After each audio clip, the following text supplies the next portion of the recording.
вообще ввести в состояние полной Божьей жизни. А эта жизнь, она находится внутри нас.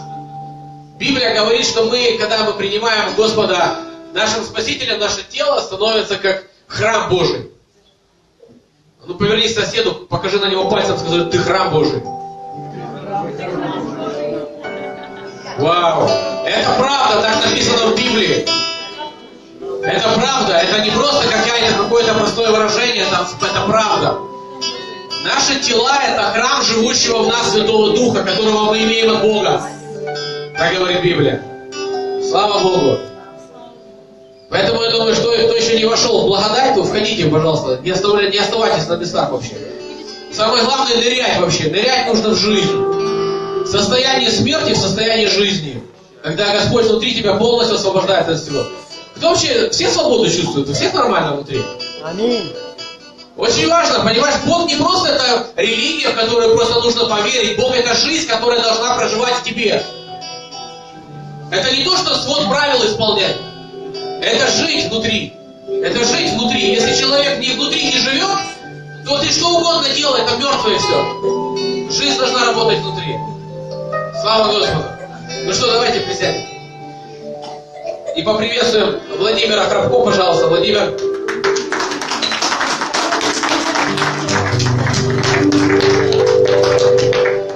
Добро пожаловать.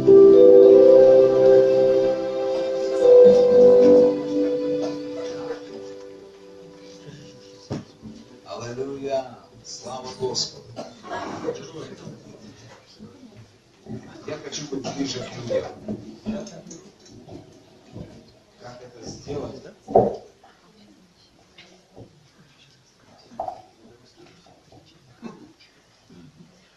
Есть еще второй вариант, стулья все. Раз. Это лучше, наверное. А можем еще ближе? Можем еще ближе? Я хочу, чтобы вы видели мои честные глаза. Я не понял вот этот смех. Еще больше я не понял. Радуемся, что у вас честные глаза. Таких немного. А можно вот усилитесь тоже сюда просто? Можно, да, чтобы я дотянулся до кафедры. Хорошо? Друзья, сейчас мы просто... Но я чувствую, что я должен что-то сделать, отступить от того, что я планировал.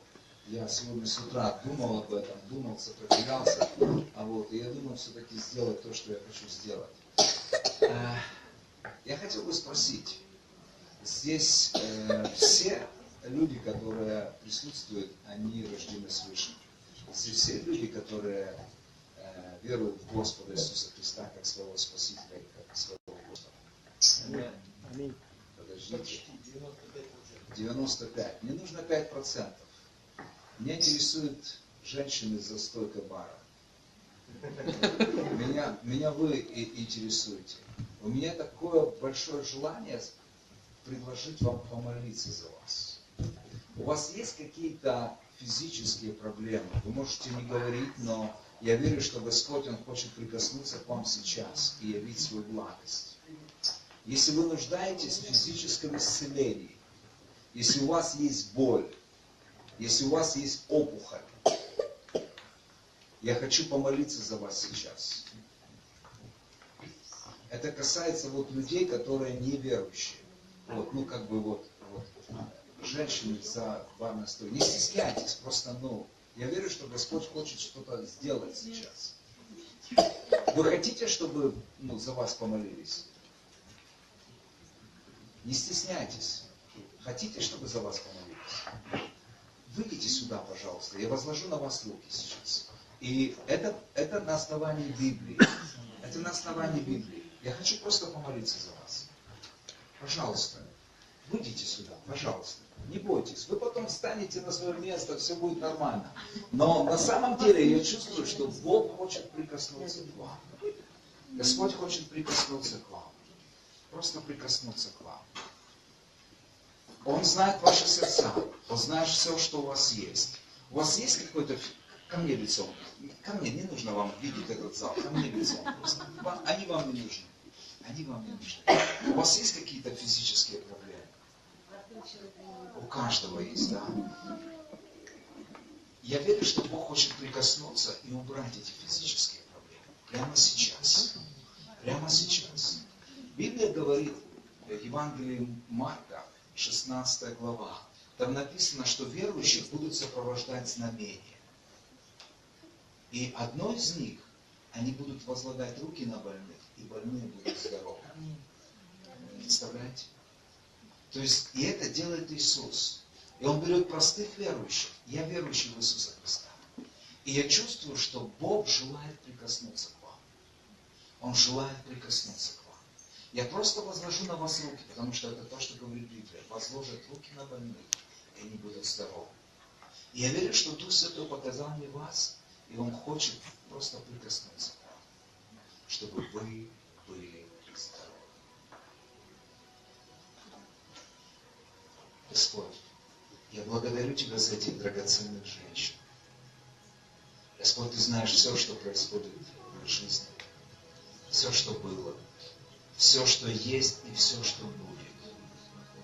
Господь, я прошу, чтобы прямо сейчас, по Своей милости, через благодать, которую Ты дал нам всем, в Твоем Сыне Иисусе Христе, Ты излил свою силу. Дай им пережить Твою любовь. Дай им пережить Твою любовь, Господь. Дай им пережить Твою силу. Могущественное имя Иисуса. Могущественное имя Иисуса. Я беру власть сейчас над всяким духом немощи и болезни. Я связываю всякий дух немощи и болезни. И я повелеваю этим болезням уйти прямо сейчас.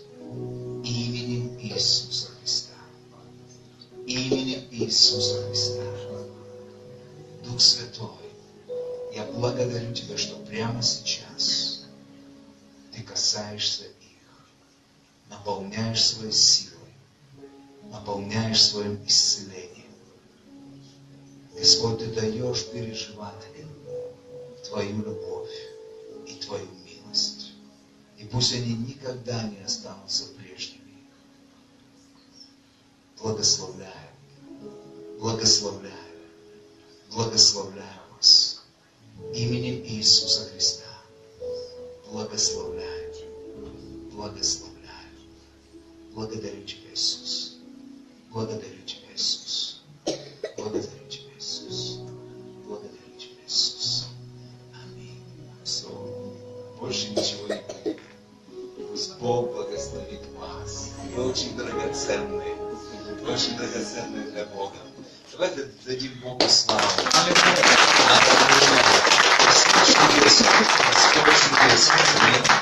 Я думаю, что Бог просто мне показал это, я должен был сделать. Еще Господь мне показал. Он сказал мне о том, что мне не нужно говорить о том, о чем я хотел говорить.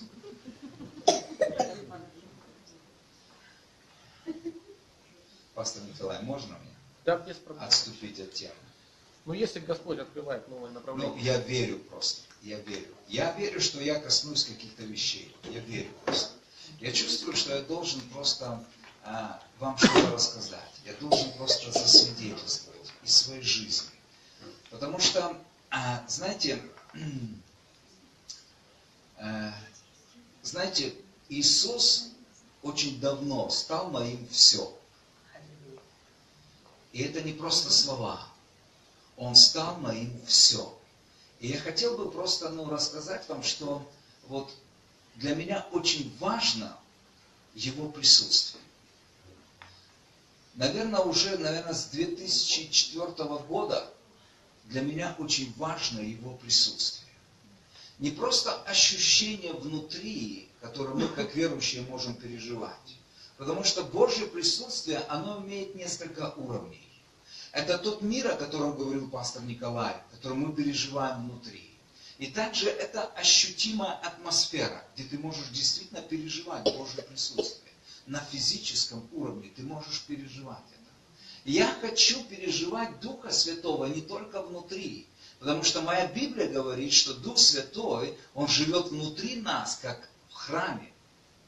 И Он также запечатал нас внешне, снаружи. Понимаете?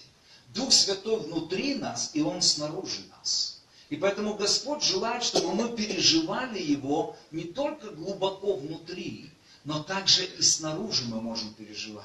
Я не знаю, насколько вы переживаете Его, насколько в вашей жизни вы переживали Его присутствие. Но одно я знаю, что когда я лично сам начал переживать Божье присутствие очень явно, знаете, это как наркотик, это как, это как зависимость. Тебе хочется Его больше. Тебе хочется больше Его славы. Тебе хочется больше Его присутствия. Тебе хочется просто больше Его реальности.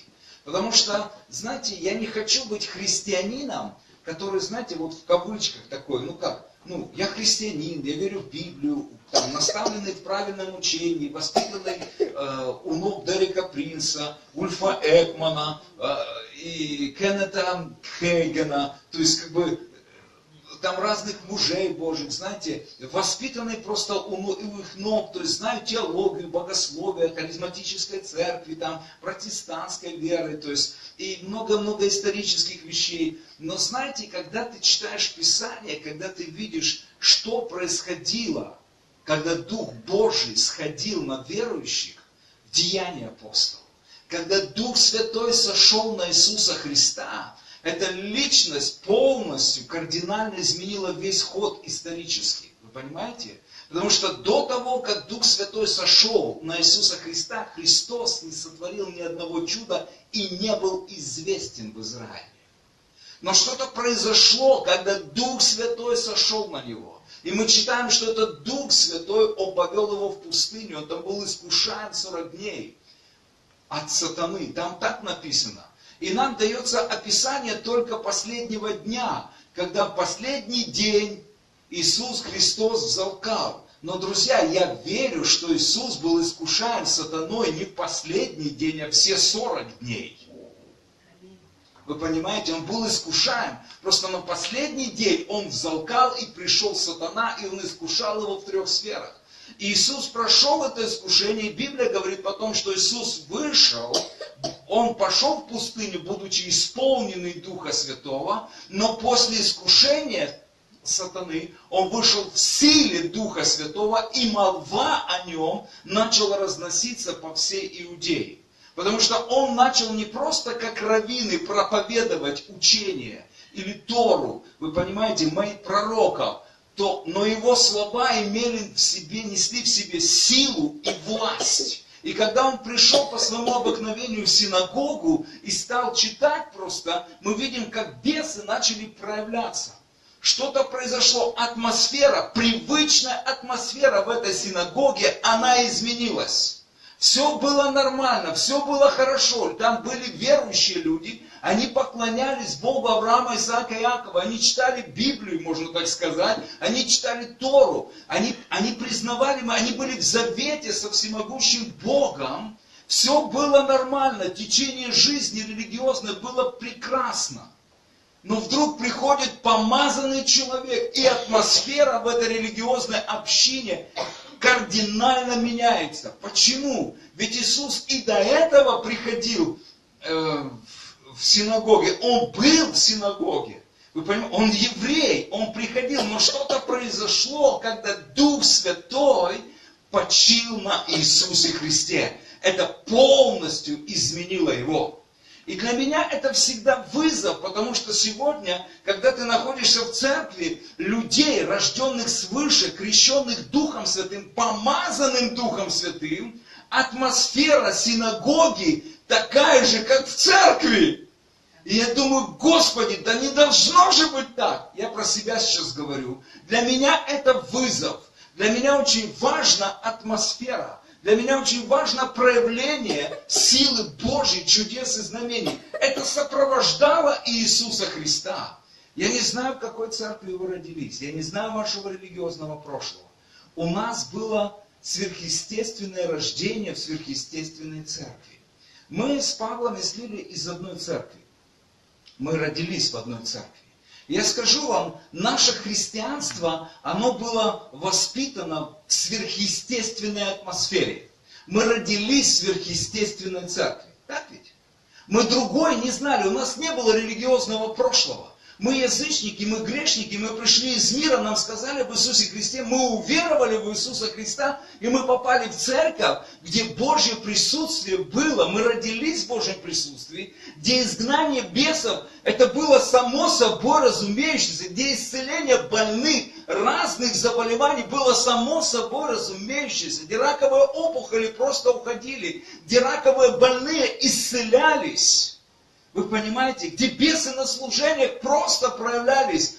Буквально ты поклоняешься, ты прославляешь Бога, и тут вау, просто не выдерживали нечистые духи той атмосферы, которая была. Вы понимаете, и для нас это было естественно, мы не знали, что может быть по-другому, не так ли? Мы не знали, что может быть по-другому. Люди видели посещение ангелов, пророческие дары действовали. То есть то, что мы видим после сошествия Духа Святого в Деянии апостолов, люди переживали, люди пророчествовали, видели видения, сновидениями вразумляемы были. То есть мы другого не знали. Вы понимаете? Мы родились в этом. Мы родились в этом. И я ревную просто, я благодарен Богу, что мы родились в этом.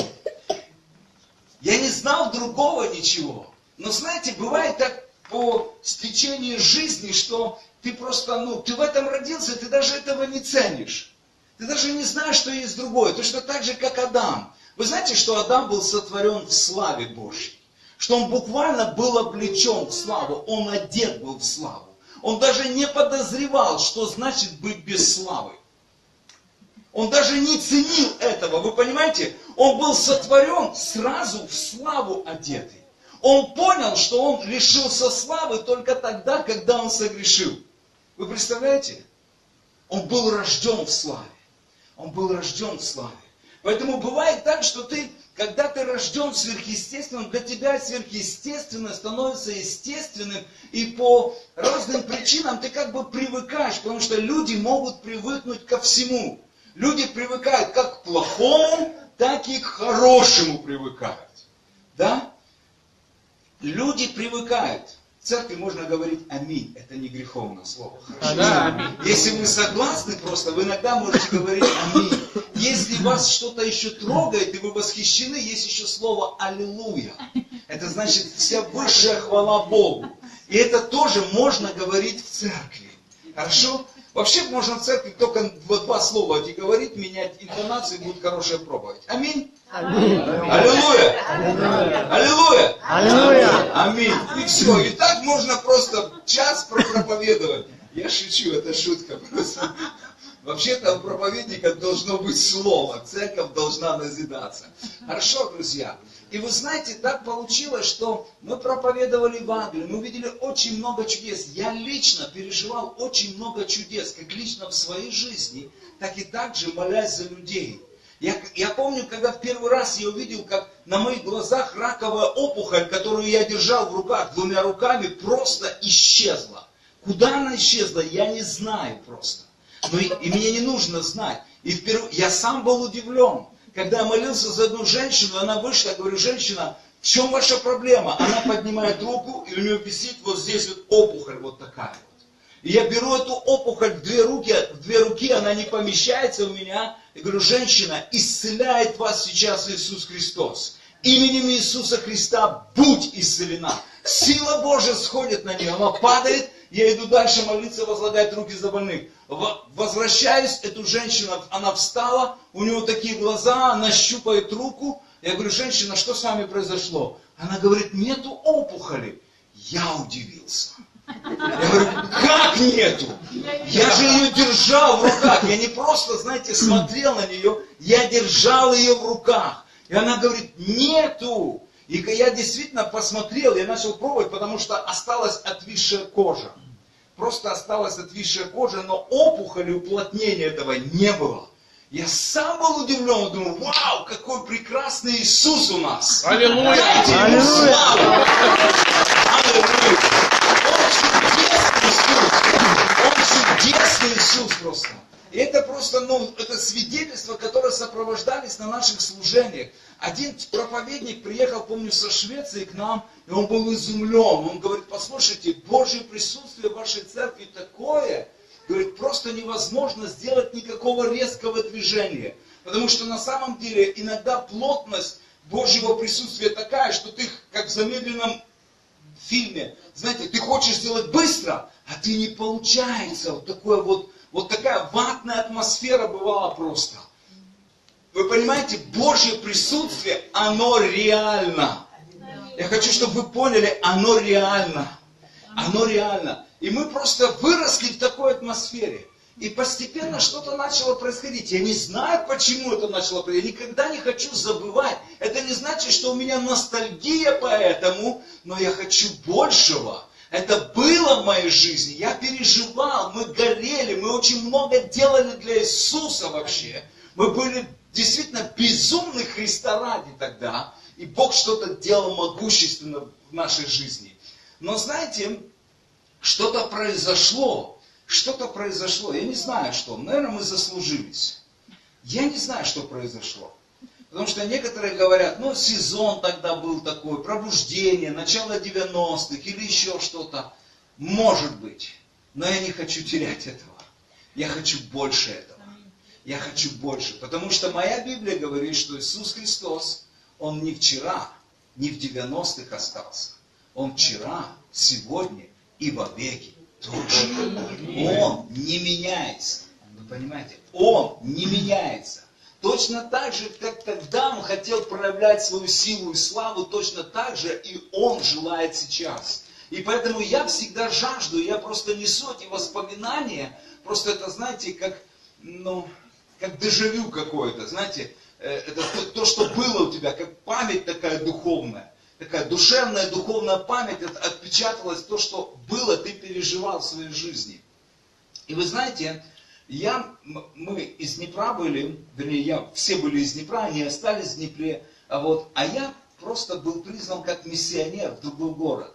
Небольшой город, наверное, такой, как Саратов. 70 километров от Днепра, город Верхнеднепровск. На сегодняшний момент, я не знаю, сколько в Сарате, я не помню, у нас в городе 17,5 тысяч населения. У вас больше. У вас больше. У вас больше. У нас больше, да? Мегаполис. У нас мегаполис. 17,5 тысяч населения. Это районный центр, небольшой тихий городок. И вы знаете, мы приехали туда, и потом мы переехали всей семьей. И мы начали очень сильно служить. То есть в том плане, что мы активизировали церковь. Церковь начала быстро расти. За год церковь у нас выросла до 100 человек. То есть и она продолжала расти. Мы, как, знаете, взяли почту, телеграф, то есть телевидение, вокзал, то есть взяли все просто. То есть мы были настолько активны, мы проповедовали везде и как просто. Везде и как. Как угодно. То есть мы использовали любую возможность, чтобы служить людям Евангелия Иисуса Христа. И мы видели очень много чудес. Мы видели очень много чудес, действительно. Но пришел такой момент в моей жизни, где я может быть, привык, может быть, устал, может быть, заслужился. Я снова вернулся к Деяниям апостолов, и я начал читать. Я говорю, Господь, я снова хочу пережить Пятидесятницу. Кто из вас знает, что Пятидесятница это не историческое событие, которое было в истории церкви? Я верю, что Пятидесятница это не просто крещение Духом Святым со знамением говорения на иных языках. Пятидесятница, которую мы читаем в Библии, это было сошествие Духа Славы. Это не просто крещение, знаете, на наших собраниях людей Духом Святым со знамением говорения на иных языках. Это было сошествие славы, так что Иерусалим весь внешне был потрясен этой славой, и тогда тысячи человек покаялись от того, что там происходило. Понимаете? Дух славы просто сошел и потряс все. И когда вы читаете, что там происходило, там удивительные вещи происходили. Люди изумлялись, люди удивлялись, люди смущались, люди насмехались над тем, что они видели и слышали. И так будет всегда, когда Дух Божий, Дух славы будет сходить на верующих. Поэтому, если вы хотите Духа славы, не просто переживания Пятидесятницы, а ходить в славе, вы должны подумать о своей репутации. Потому что если вы хотите Божьей славы, вы должны сказать goodbye своей репутации.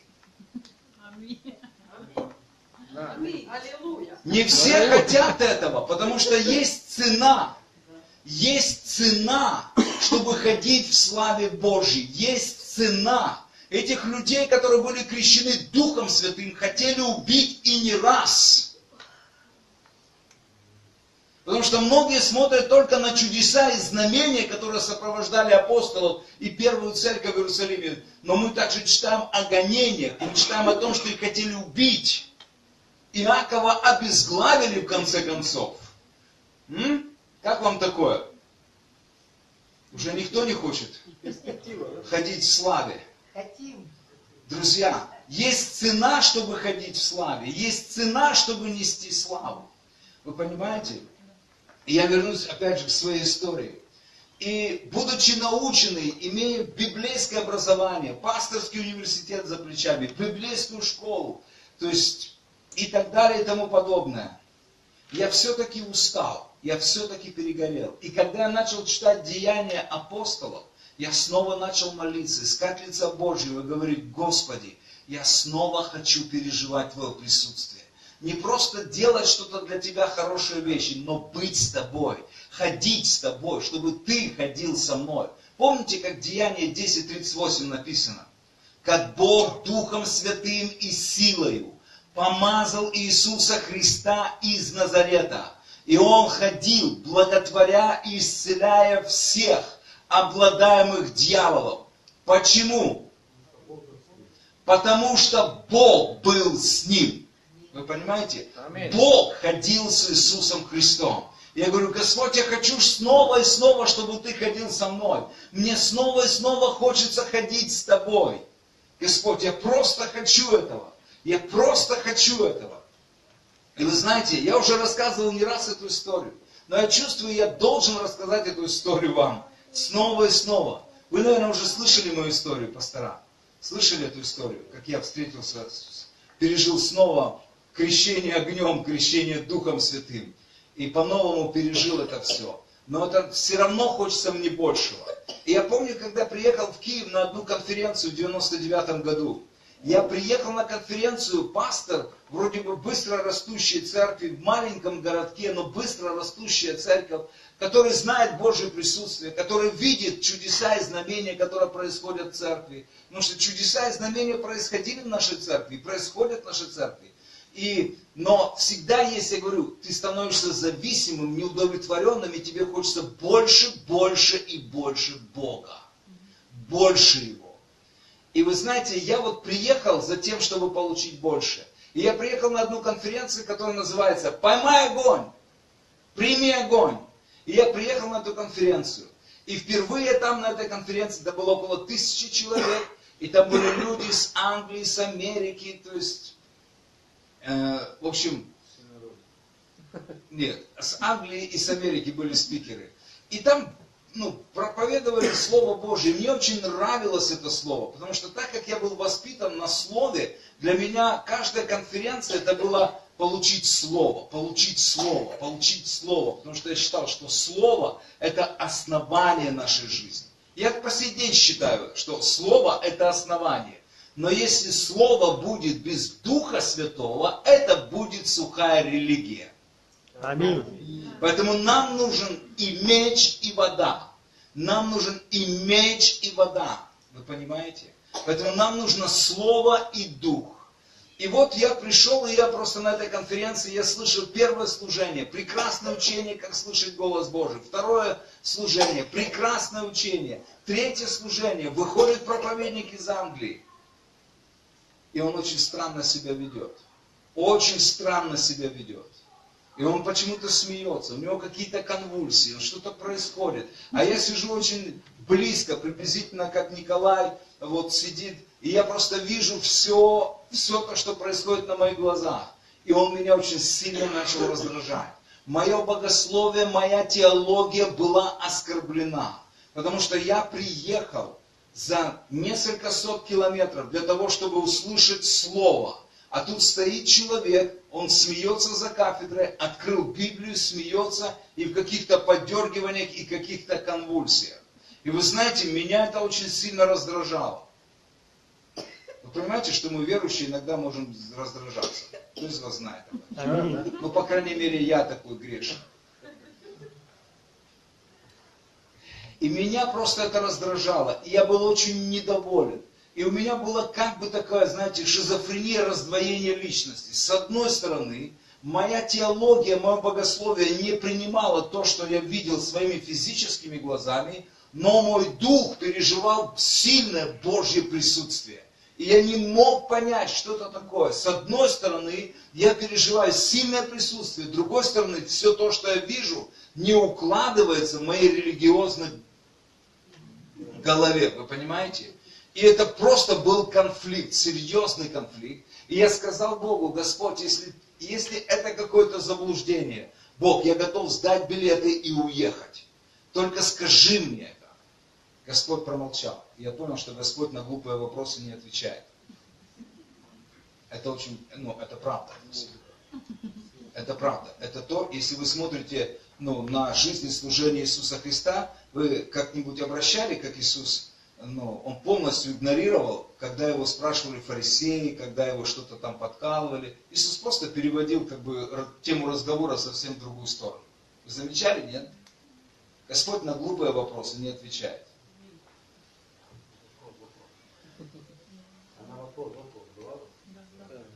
Бывало. Он же еврей. Он же еврей. Конечно, на вопрос вопросом, конечно, бывало. И вы знаете, Бог ничего не ответил. И тогда я пошел на второй день. И снова утром хорошее учение, как слышать голос Божий. Второе, тоже служение прекрасное. На третий день выходит снова этот проповедник, который меня раздражает. И я уже просто смотрел на него с подозрительным, как он будет себя вести.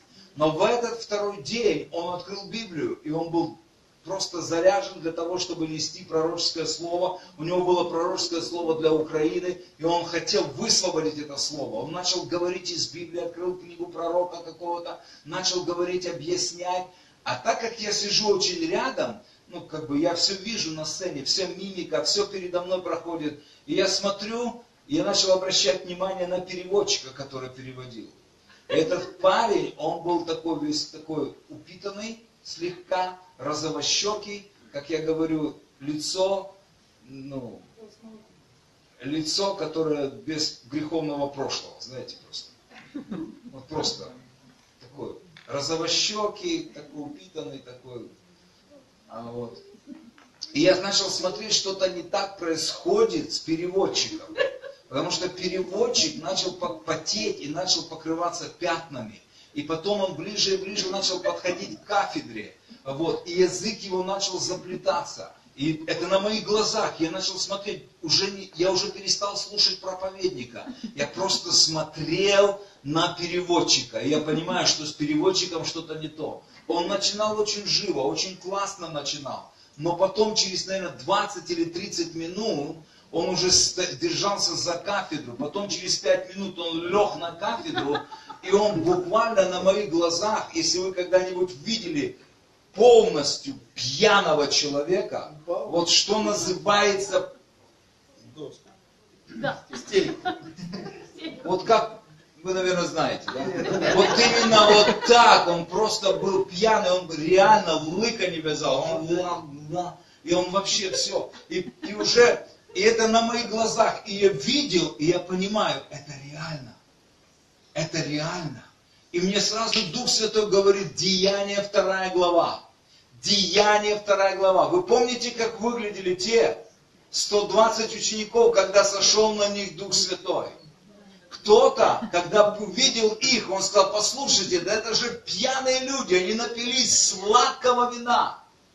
Вы понимаете? Что-то, если так говорят о человеке, значит он выглядит соответственно, или нет?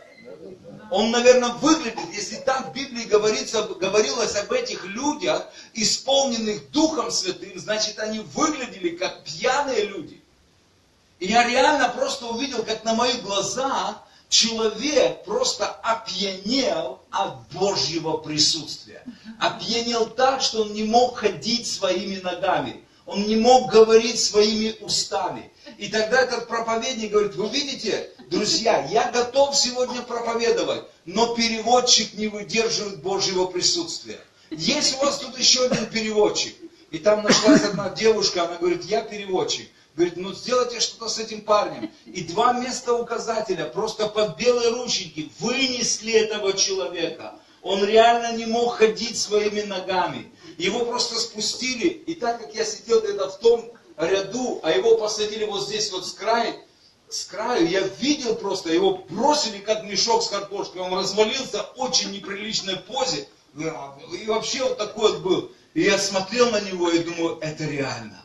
Я сказал: Господи, я ничего не понимаю, но я хочу этого. Господь, я ничего не понимаю, но я хочу этого. Вы понимаете? Я хочу этого.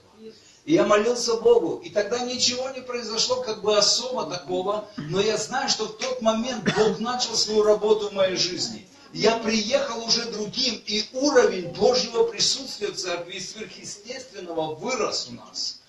Вырос у нас. Но для меня нужно было, знаете, я все-таки как человек слова, для меня очень важно было богословие. Как же объяснить все то, что я видел?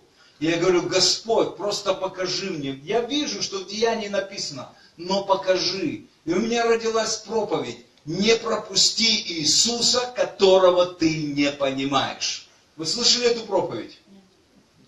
Не пропусти Иисуса, которого ты не понимаешь. И я понимаю, что сегодня куча богословов, куча церквей, которые пытаются объяснить Бога. У меня вопрос, друзья. У вас когда-нибудь было такое объяснить Бога?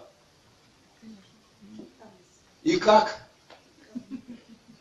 Я точно знаю, друзья, Бога объяснить невозможно.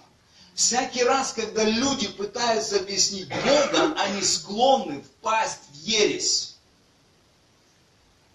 Упс. Это опасно. Я не говорю о том, что мы не должны проверять все по Писанию, но, друзья, это очень важно. Если бы мы могли объяснить Бога, мы бы уже сами были как Бог. Но если Библия говорит, что Он бездна богатства и премудрости и ведения, непостижимы пути Его, друзья, то как мы пытаемся своими потугами объяснить Его? Есть вещи, которые мы должны просто принимать. Если это не противоречит Его сердцу, Его духу, Его слову, все, что нам нужно, это не объяснять, а принимать. Евангелие Иоанна, 6 глава. Иисус Христос был уже успешным раввином. Толпы следовали за Ним. У Него было уже не только 12 учеников, у Него было еще множество учеников. Другие были ученики. И вот Иисус, кто из вас знает, что Иисус был евреем? И что первые ученики, все люди, которые вокруг Него, были евреи. Что это значит? Это значит, что они соблюдали закон Моисея. Что это значит? Они знали все, что можно кушать, а что нельзя кушать. Все, что можно пить, а что нельзя пить. Вы понимаете? То есть они прекрасно все понимали. Весь этот сложный религиозный обряд жертвоприношений евреи знали с детства. И вот Иисус, уже будучи успешным учителем и раввином, который исцеляет больных, воскрешает мертвых, очищает прокаженных, толпы следуют за Ним. Кто-то сказал: мы будем Твоими учениками, Иисус. И они следовали. И я скажу вам, это была самая успешная библейская школа. Директором этой школы был Иисус Христос. И было круто быть в школе Иисуса Христа, раввина Иисуса Христа из Назарета. Вы понимаете? Который реально отличался от всех раввинов Израиля. Ничего подобного не происходило в Израиле. И многие считали, что это тот пророк, или вообще кто-то из пророков воскрес. Представляете, такие мнения ходили. Иисус очень сильно отличался своим учением, своими проповедями и тем, что Он делал вообще. Сверхъестественные вещи. И вот Он идет, и за ним следует толпа учеников. И вдруг он поворачивается к своим ученикам и говорит: если вы не будете есть плоти Сына Человеческого и пить крови Его, вы не будете иметь в себе жизни вечной. Кто будет есть мою плоть и пить мою кровь, тот будет иметь вечную жизнь. Это сегодня мы, язычники, и для нас это как бы открыто сегодня, это причастие, это священнодействие, это одно из таинств церкви. И мы принимаем это. Но поставьте себя на место евреев, которым закон напрочь запрещал не просто есть человечину и пить кровь человеческую. Кровь животных нельзя было вообще употреблять. Вы понимаете, да? Это мерзость просто. И вдруг Иисус, успешный раввин, поворачивается к евреям и говорит: друзья, если вы не будете есть плоти моей и пить крови моей, вы не будете иметь в себе жизни. И у них ступор просто произошел, просто ступор. Как? До этого мы все понимали. Мы все понимали, что делал Иисус. Что Он буквально соблюдал закон. Ну, помимо там суббот, Он соблюдал закон. Но вдруг Иисус пошел настолько на такие крайние меры, Он просто как бы перечеркивает все то, что Он делал и говорил до этого. Он говорит: вы должны есть мою плоть и пить мою кровь. Это понятно, что мы сегодня даем объяснение духовное, то, что нам открыто после смерти и воскресения Иисуса Христа. Но я хочу, чтобы вы немножко подумали, что пережили, какой шок пережили евреи, ученики Иисуса Христа, которые следовали за Ним. И что, знаете, что прекрасно, наверное? Иисус даже не удосужился объяснить им это учение. Он просто заявил, Он бросил эти фразы.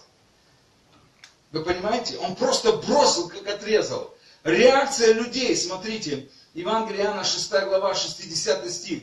Многие из учеников Его, слыша то, говорили: какие странные слова! О, как кружится голова! Там по-другому написано, это греческий перевод. Какие странные слова! Кто может это слушать? У них был просто религиозный, богословский ступор. Они не понимали Сына Божьего, они не понимали своего раввина. Но Иисус, зная сам в себе, что ученики Его ропщут на то, сказал им: это ли соблазняет вас? Мне нравится, что Иисус Христос может соблазнять нас. Мы думаем, только дьявол может соблазнять нас.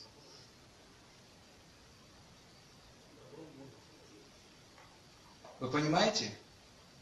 Он по-прежнему является камнем преткновения для многих.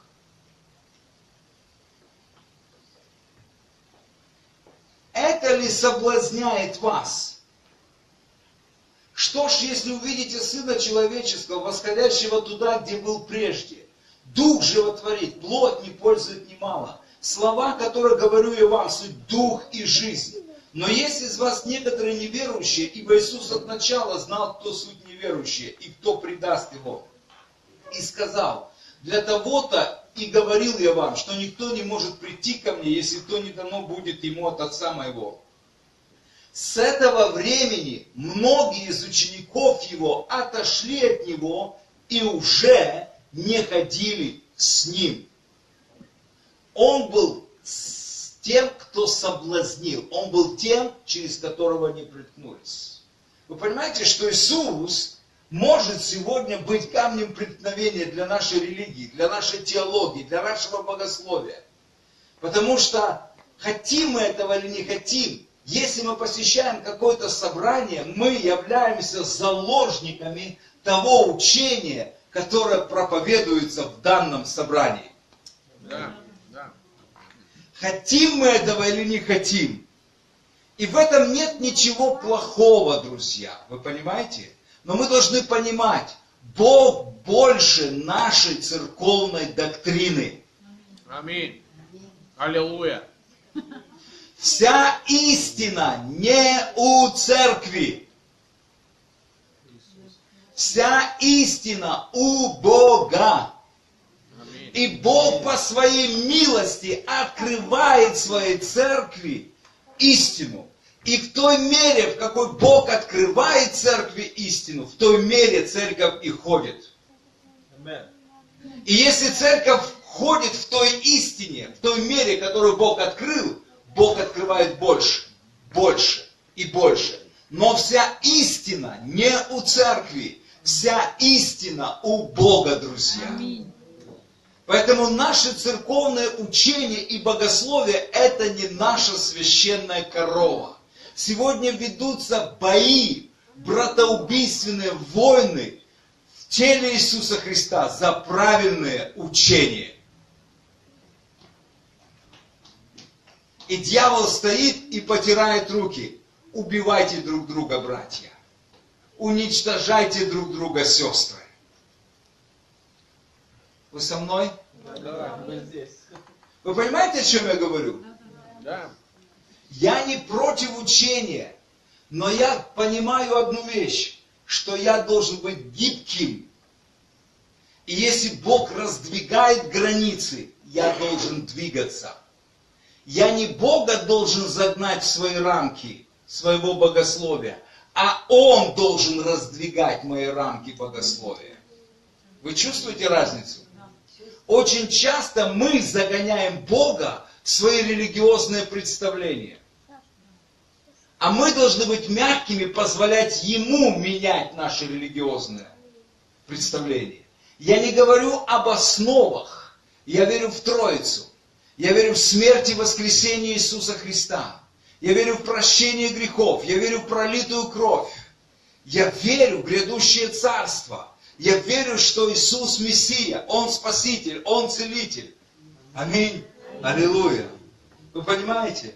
Вот во что есть вещи, которые непоколебимы. Все остальное может и должно меняться. Да. Вы здесь со мной? Аминь. Это очень важно, потому что Иисус, смотрите, когда Он умер и воскрес, что-то начало происходить. Я дам вам сейчас несколько мест Писаний. Иисус Он хочет научить свою церковь, чтобы мы научились узнавать Его и принимать Его не по форме наших богослужений, а по Духу и Его Слову. Еще раз скажу.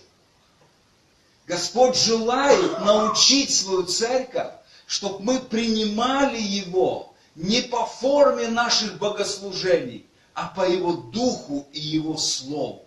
Потому что очень часто мы кидаемся на форму.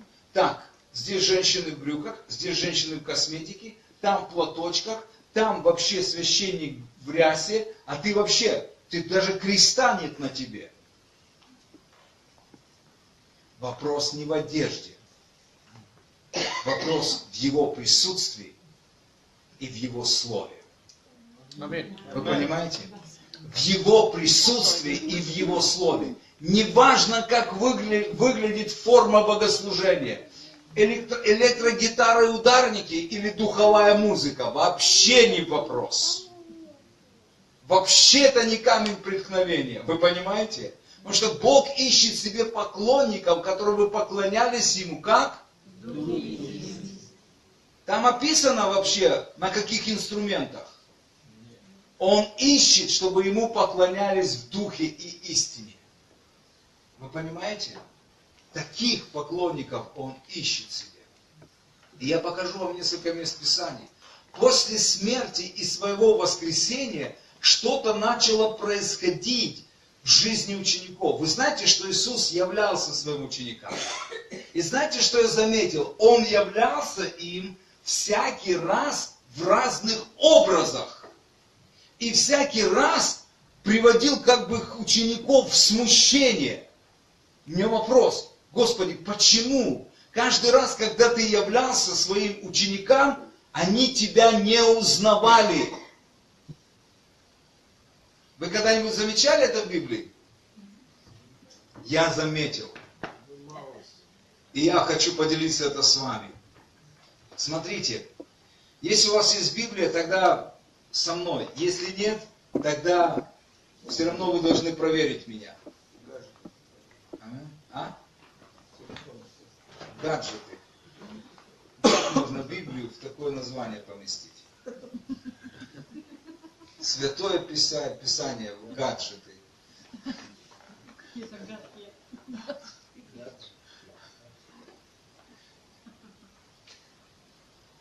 Книга лучше. Книга лучше, бесспорно. И смотрите, Марка 16 глава.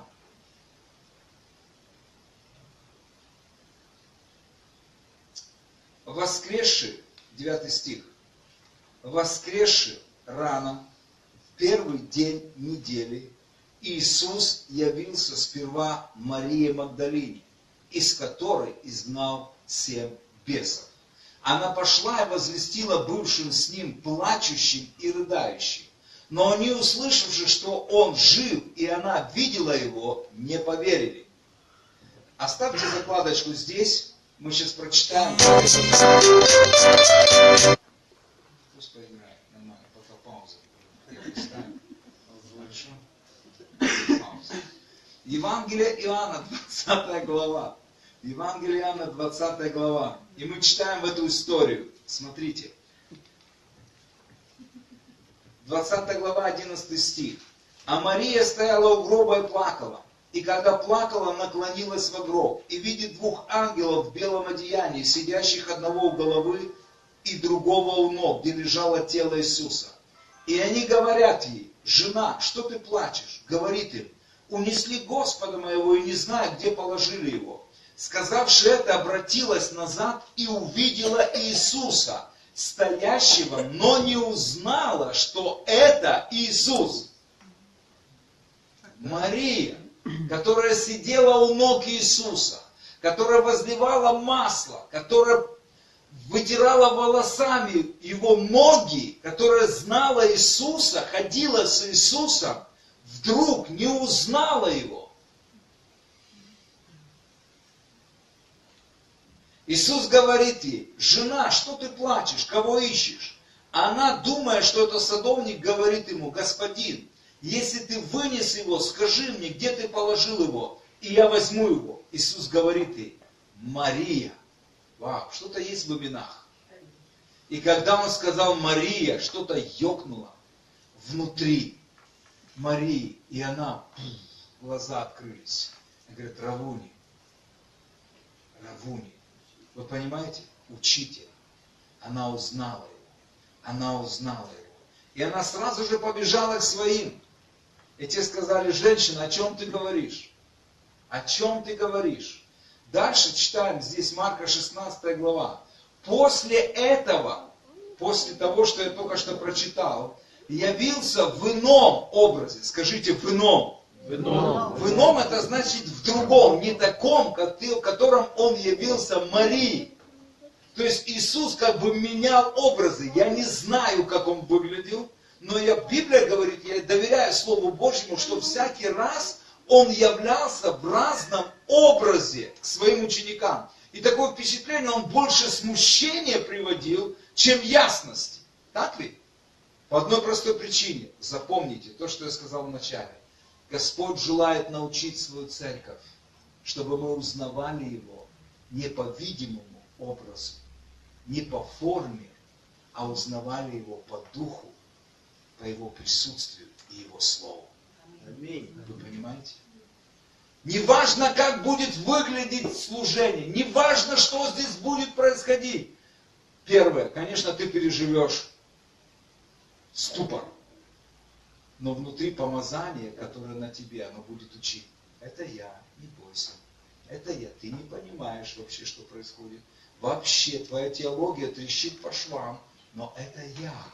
И ты понимаешь, вау, Господь, я ничего не понимаю. Я думал, что я знаю Тебя. Я думал, что я понимаю. Я мог объяснить все. Но теперь я ничего не знаю. И Бог говорит, это нормально. Вы понимаете? Это нормально, друзья. Поэтому он явился в другом образе. Луки 24. Хорошо? Мы пока посмотрим, как он явился в другом образе. И тоже это ученики, которые ходили с ним, понимаете? Одного звали Клеопа. И смотрите, здесь написано, 24 глава, 13 стих. В тот же день двое из них шли в селение, отстоящие стадии на 60 от Иерусалима, называемое Маус, и разговаривали между собой о всех этих событиях. И когда они разговаривали и рассуждали между собою, сам Иисус, приблизившись, пошел с ними. Но глаза их были удержаны, так что они не узнали его. Представляете, они ходили с ним какое-то время, 3,5 года, 2, я не знаю, когда они присоединились к Иисусу. Но они точно ходили с Иисусом, они знали Иисуса Христа. До того, как Он умер. Вы понимаете? И вдруг Иисус явился в совсем другом образе. Они шли, разговаривали о том, что было. О том, что Мария пришла и возвестила, что Он воскрес. Они были в полном смущении. Они шли, размышляли, разговаривали. И вдруг сам Иисус, Он пришел, пристал к ним и пошел рядом с ним. И Писание говорит, они не узнали Его, глаза их были закрыты. И Он же сказал им, о чем это вы, идя, раз мне нравится Иисус. Он как бы ни в чем не бывало, говорит, ребята, о чем вы тут разговариваете? Они говорят, слушай, разве ты не знаешь? Мы говорим об Иисусе из Назарета. Мы думали, что Он великий пророк, что вот Он Мессия, а Он взял и умер. И такой позорной смертью. Но наши женщины были у гроба. Они увидели гроб пустый, ангелов, и Иисуса видели, и говорят, что Он воскрес. Но что женщинам не привидится только? И они такие скептики, они шли просто в обратном. Иисус, помните, что Он говорил своим ученикам? Оставайтесь в Иерусалиме, пока не получите обещанного. Они напрочь разочарованные ушли вообще от Иерусалима. Полностью в другом направлении. Разочарованные, разбитые. Они шли. И дальше я читаю.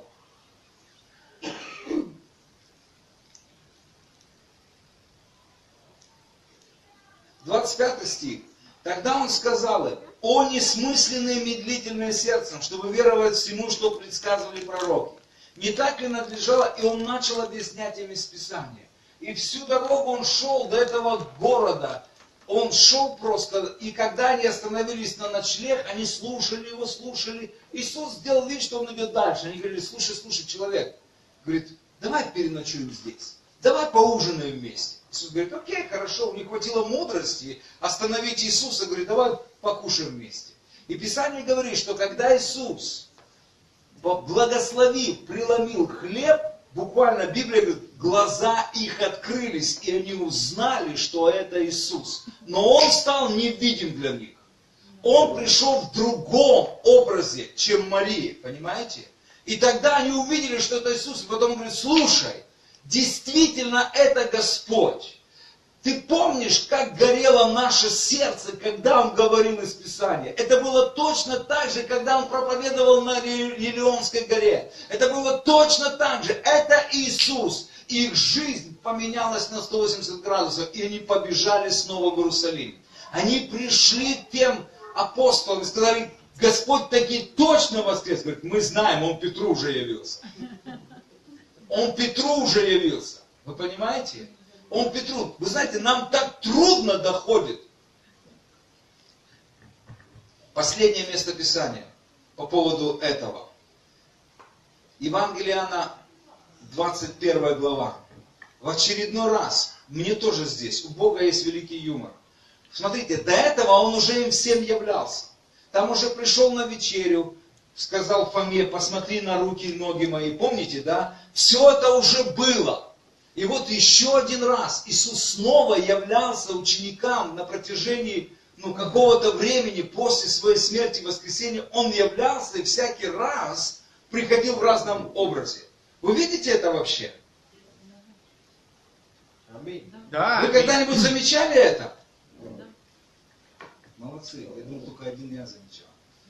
И смотрите, я подведу итог всему то, о чем я говорю, друзья. Бог может потрясти ваше богословие. Бог может потрясти вашу теологию. Он может прийти так, как вы никогда себе даже представить не можете. Он может прийти, если вы хотите. Он придет, но вы будьте готовы. Мне нравится, что Бог всегда приходит так, как мы его не ожидаем. Мы как бы ожидаем его, и мы где-то